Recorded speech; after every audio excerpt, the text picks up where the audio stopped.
আসসালামু আলাইকুম। আমি ডাক্তার মোহাম্মদ এমরানুল ইসলাম, সহযোগী অধ্যাপক ও বিভাগীয় প্রধান, চক্ষু বিভাগ, খুলনা মেডিকেল কলেজ।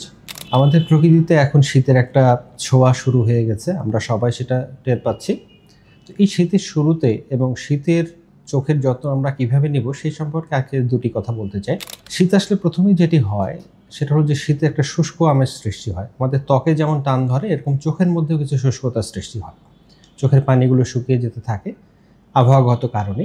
সেই কারণে আমাদের চোখে কিছু কিছু সমস্যার সৃষ্টি হয়। তো সেগুলো কি কি? প্রথমত, যে আমাদের চোখ যাদের শুষ্ক চোখ থাকে, ড্রাই আই যেটা বলি, সেটা অনেক সময় এখানে বেড়ে যেতে পারে। তাহলে সেক্ষেত্রে কি করতে হবে? সেক্ষেত্রে যারা যে ড্রাই আই যে ওষুধগুলো, চোখের শুষ্কতা নিরাময় যে ওষুধগুলো, সেগুলো তারা ব্যবহার করতে পারেন। সাধারণত এগুলো তেমন কোনো পার্শ্ব প্রতিক্রিয়া থাকে না, সেগুলোই ব্যবহার করবেন। তবে কোনো বিশেষ কোনো ওষুধ যেমন স্টেরয়েড বা এই জাতীয় ওষুধগুলো ব্যবহার করতে হলে অবশ্যই চিকিৎসকের পরামর্শ ছাড়া ব্যবহার করবেন না।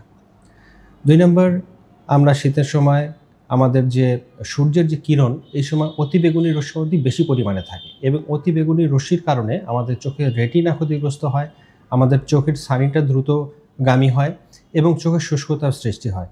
এই জন্য আমরা যদি একটা সানগ্লাস ইউজ করি অথবা যারা চশমা পরি তারা যদি ফটোসান চশমা ব্যবহার করি, তাহলে সূর্যের ক্ষতিকারক কিরণটা চোখের ভিতর পৌঁছাতে পারবে না এবং চোখের এই ক্ষতিগুলো থেকে আমরা দূরে থাকতে পারবো। চোখের অ্যালার্জিগুলোও এই সিজনে খুব বেশি হয়।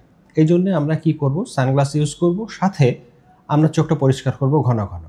যদিও শীতকালে পানি ব্যবহার করা একটু কষ্টসাধ্য, তারপর আমরা চেষ্টা করব যে শীতকালে পানি দিয়ে বা টিস্যু দিয়ে চোখগুলো পরিষ্কার রাখতে। আমরা শীতকালে পানি খাওয়ার পরিমাণটা কিন্তু কমিয়ে দিই। পানি খাওয়াটাও কিন্তু একটু জরুরি। এতে ত্বকের শুষ্কতা কমে, চোখের শুষ্কতা কমে এবং চোখের আশেপাশে যে ডার্ক সার্কেল হয় সেগুলো অনেকখানি কমে যায়। শীতকালে যে জিনিসগুলো হয়, অ্যালার্জিটা সবচেয়ে বেশি। এই ক্ষেত্রে আমার একই কথা যে অ্যালার্জি কিছু অ্যান্টিহিস্টামিন ড্রপগুলো আছে, এগুলো তেমন পার্শ্ব প্রতিক্রিয়া নেই। যেমন অলোপ্যাটাডিন আছে, কিটোটিফেন আছে, এগুলো আমরা ব্যবহার করতে পারি। কিন্তু স্টেরয়েড জাতীয় ওষুধগুলো কখনোই ডাক্তারের পরামর্শ ছাড়া আমরা ব্যবহার করব না।